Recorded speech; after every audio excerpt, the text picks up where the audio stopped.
To the program today, Seven Polities. I am Austin Beatrice. Well, in the spirit of the campaign, since the campaign officially started on the 28th of September, political parties have been in the business of putting their acts together. Of course, going about the country to get Nigerians, convince them, talk to them about what their manifesto are and probably what they will do if they are elected into the office come 2023. But recently, the presidential candidate of the Labour Party has been in the forefront of discussions, especially with the recent comment that was made by Professor Charles Soludo, the governor of Anambra State. Some of the issues that were raised is what we need to talk about today. Joining me to discuss some of these issues is a member of the Obidati Presidential Campaign Council, Comrade Ibrahim Ismaila Umar. Yes. Comrade, thanks for joining me in the program this morning. Thank you for having me here. All right, you've been going about, you're part of the Presidential Campaign Council. You've been going about doing your campaign businesses. So how has been the campaign so far? Yeah, I would say a 5-star achievement in the campaign. The campaign is going so well so far. And we have five-star achievement. 5-star achievement. Not even a 4-star. Not even a 4-star. Last time you were in Benue State, how was it? How was the campaign over there? How was the turnout? Some persons have said a lot of empty chairs we are seen in there. It's a lie. I know you have seen it. You have seen the turnout, the organic love by the Benue people. They have come all in mass. You know, Peter Obi is the only candidate that enjoy this organic love from Nigerians. Right now, if you can see the turnout in Benue, the turnout in Abia when he went to Aba, and the turnout in Nasarawa State and Plateau State, where he have been to in the campaign, you realize that Peter Obi is a pan-Nigerian project, and he's the only person among the candidates running for the presidential seat that is enjoying this support from the Nigerian people. So other candidates are not receiving that support. Is that what you're saying? They are buying the people. We can't pretend to say we don't know what is going on behind the scene. That. Well, you are a politician, so of course you should be able to say that. Let's go straight to, issues that we have. that have been trailing recently following the reaction, the comment made by Professor Charles Soludo, the governor of Anambra State, about your candidate. Did you hear? You saw the article he wrote? Yeah, I've saw the article. I've go through it. How did that come to you, particularly because he is the governor? Of the state from where your candidate comes from. Yes. And then he has raised some issues we are going to talk about here today. But how did that article come to your candidate? Yes, the article to me, I'll talk as a northerner. It helped me in sending my message to an average northerner who initially thought that Peter Obi was an Igbo agenda. So by this message that Charles Soludo sent and to me is based on shared envy and jealousy. He just came out to show that Peter Obi is not supposed to be where he is today, because Peter Obi is enjoying a lot of support. He's seen himself. That's not what he said in the and of course he particularly mentioned that if people are saying that he's envying Peter Obi, that's laughable. That there's no place of envy, and then he talked about areas where they have shared common interests together, and they call themselves brothers. So how come the envy? Is your own assertion, or because he never talked about that? It's not an assumption. I'll give you reasons. Like Peter Obi is the legitimate billionaire with, he can prove every single penny of his worth. He built his empire legitimately. Nobody has any question about where he gets his money. That's Peter Obi. Peter Obi is the most populous and mass-oriented politician alive today. So this is something that will bring jealousy. People are seeing him, initially now, they said Peter Obi doesn't have structure. He did not stand a chance of winning Nigerian election. Then it moved to another stage. They said Peter Obi is the candidate of the social media. They move again further that he is Igbo agenda. Then again, they are contradicting themselves along the line, because now they agree he's a pan-Nigerian project. So, and they are not going to brought him to their own. When you say they agree, who agreed? The political Draculas, I'll call them with that name, because like me and you, the masses of this country are wise now. They know we are wiser. From all the nooks and crannies of the Federal Republic of Nigeria, people are willing to support Peter Obi. People are giving him this organic support. So it is subjected to envy. Comrade, let's talk about some of the issues that were raised, particularly he specifically said your candidate can't win, and that your party have no, I mean, he was emphatic on geographical base, and then he said your party has zero structures. And if you remember, earlier the conversation has been on the structure of the Labour Party. Let's get your take. Geographical, spread, and then zero, literally zero structure. And then he said your party, your candidate cannot win. Who are the structure? I assume the structure are not aliens from other planets. They are human beings just like us. And you have seen it. In the 1st October, we witnessed something that never happened in the history of Nigeria. What happened? People coming out to celebrate Nigerian independence with obedient banner. Almost in 40 cities across the Federation. So people are the structure. We are the structure. And anybody that says Peter Obi doesn't have structure, I just laugh. The structures coming from another planet. Are they not humans? They are humans. Comrade, there is an assumption, there's a saying that part of the country, so most of the shout and the chant that you hear, mostly they are Igbo people, that if you come to the north, you go to Cornwall, some of them are not, they don't even know Peter Obi, your candidate.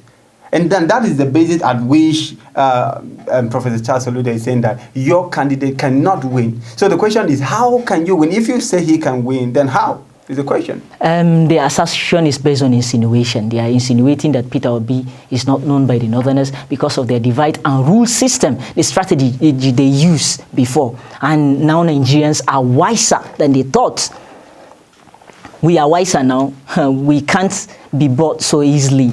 Like, we are wise. We need a person that is going to carry us from this shackle. All this hardship we are suffering from, the shackle of poverty, all these social ills in the country. So a Northerner knows Peter Obi. A Northerner loves Peter Obi. I'm a Northerner. I'm a Northerner. So I am an example of... Do you use yourself to, compared to what about the bulk of Northerners that you have, in the rural areas who are only familiar with broom and umbrella? It's not like the political party, they know Labour Party. Labour Party was a party, and it's a party that has a strong, structure before even the coming of APC and the PDP. Structure, you guys have, you said the Labour Party has a strong structure. Yeah, they have the structure, they have the capacity. They don't have even a state, in the state governor. You are saying they don't have a state governor. National, there's no politicians representing the Labour Party on the national level, the state level, and even the local government level. So what structure are you talking about? Should I shock you? 2015 election, for example. President Buhari, I would say he literally have nothing. His party have nothing. But because of the organic love he enjoy at that moment, he win the country's election. Is your party running, your candidate running on a wild frenzy? Of course, Professor Charles Soludo mentioned that statement, that he's running on a wild frenzy, and that as long as he's concerned, there are only two parties that are participating in this election. Not even his own party, Abuga, that is, although he didn't mention the party, but he said there are only two parties, so that other parties are just doing a kind of a melodrama. That's what he said. Well, that's according to him. He's entitled to his opinion, but everybody knows that Peter Obi is among the strong candidates. Everybody knows that, and I will assure you, anybody that command the support of more than 20 million Nigerian youths. How can you say he doesn't have the structure? I take it as an insult to us, the youth, when they say he doesn't have the structure, and they see the number of youth supporting Peter Obi. And from nook and crannies of the Federal Republic of Nigeria, they say his support come only from the southeast, isn't it? It's a lie and misleading. You see the support in the North Central. You see the support in the South. You see the support in the Southeast, in Lagos State, the hometown of Bola Ahmed Tinubu.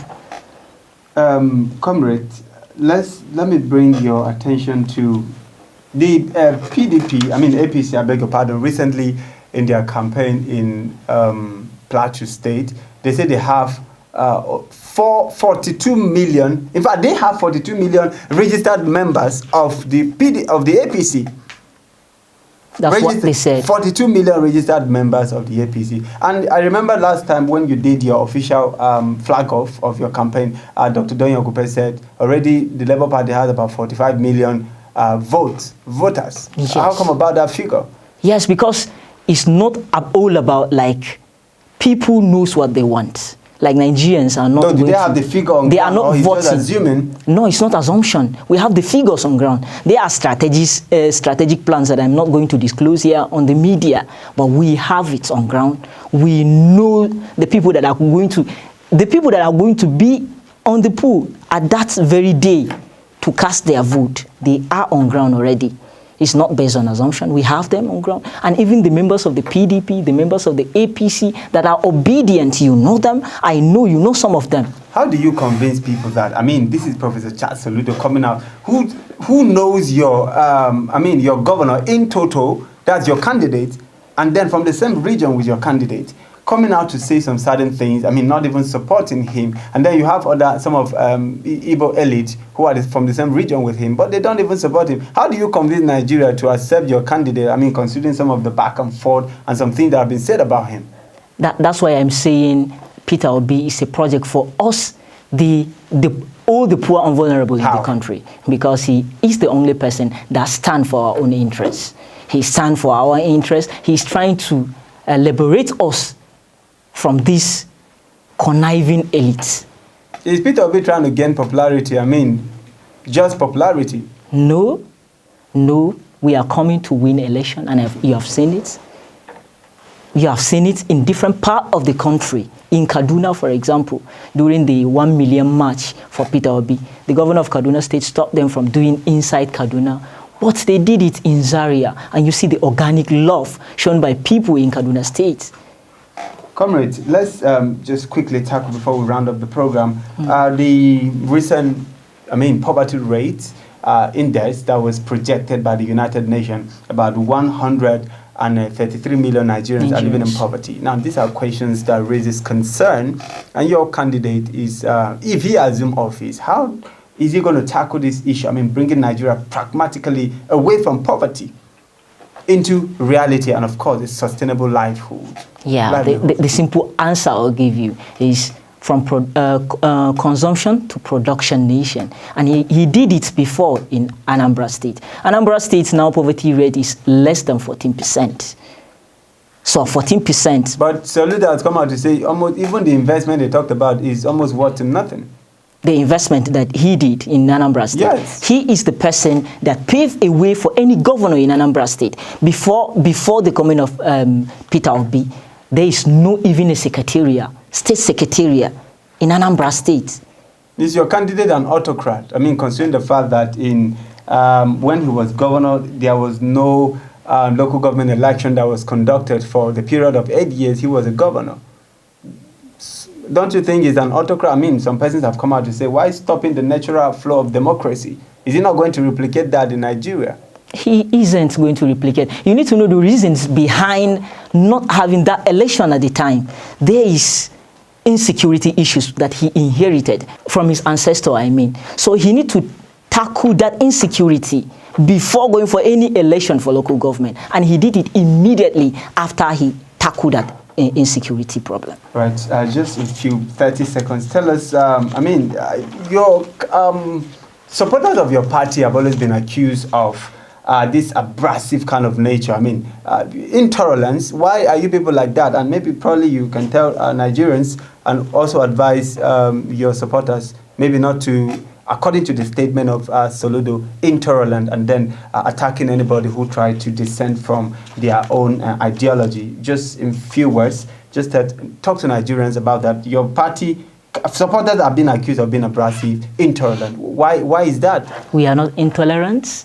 We are just exercising our right. And by attacking people? We are not attacking anyone. If you look at what is happening in Nigeria, it's like you slap someone and you don't want that person to complain. So the obedience are not. Look at, for example, just okay, so you believe let's be fair. You believe they attack people? No, we did not attack anyone. Let's be fair. The only presidential candidate that came out and say, "Stop! When anybody attack me, leave me respond," is Peter Obi. And the obedience, we were being attacked in some states. We did not respond negatively. It's just part of the political strategy they are using, political propaganda to attack the obedience. That's why they are taking this hostile nature and attaching it to us. All right, thank you so much. Been speaking with the member media of Obidati Presidential Campaign Council, Ibrahim Ismaila Omar. Thanks for joining me. Thank you very much. I appreciate that quick notice that you gave to me. Thank you. All right, that's all we can take for the program today, 7 Politics. Join me sometime next week as we bring in unfolding and engaging conversations to Nigeria. God bless Nigeria.